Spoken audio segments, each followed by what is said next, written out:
छठी मैया की जय जय बोलो छठी मैया की जय जय बोलो।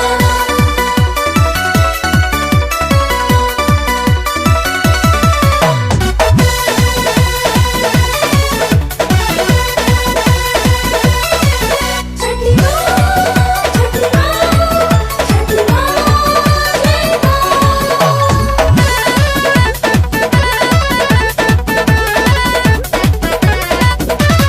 माथे पदौरा लेके चलले गंगा जी के कगरिया हो।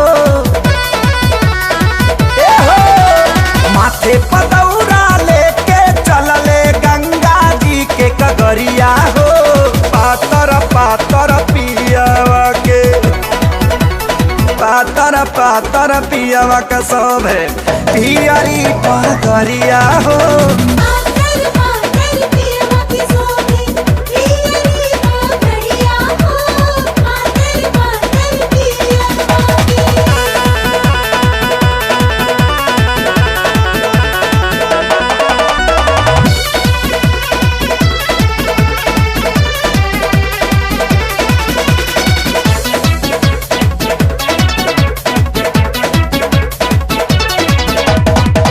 असवे पूजा में बड़े संग मोर दुल्हा जैसे लागत बाटे आज मोर बियाहवा। असवे पूजा में बड़े संग मोर दुल्हा जैसे लागत बाटे आज मोर बियाहवा। जेतने पातर हमरो पातर उनहु के कमरिया हो। पातर पातर पियावा के अरे पातर पातर पियावा के शोभे पियरी पगरिया हो। पातर पातर पियवा की सोभी पियरी पगड़िया हो। पातर पातर पियवा की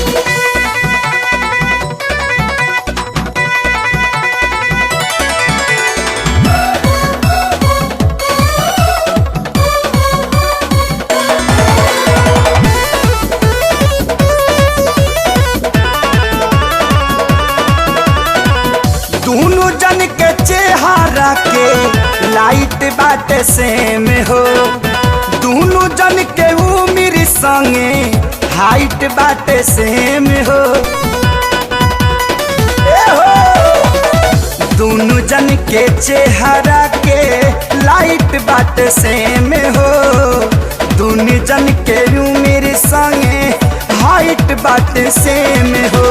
देखी न कैसे छटकत बाड़े छठी घाट संवरिया हो।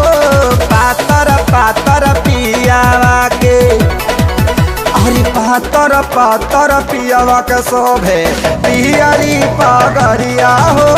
पातर पातर पियवा की सोभी पियरी पगड़िया हो। पातर पातर पियवा की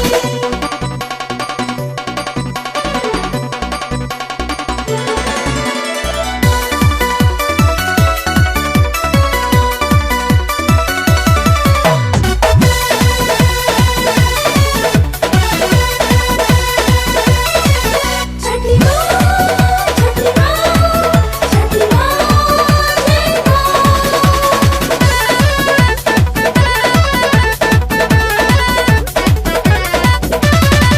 प्यारे लाल पियाऊ के हम प्राण प्यारी लक्ष्मण के जैसन बड़े देवरु के सहारी।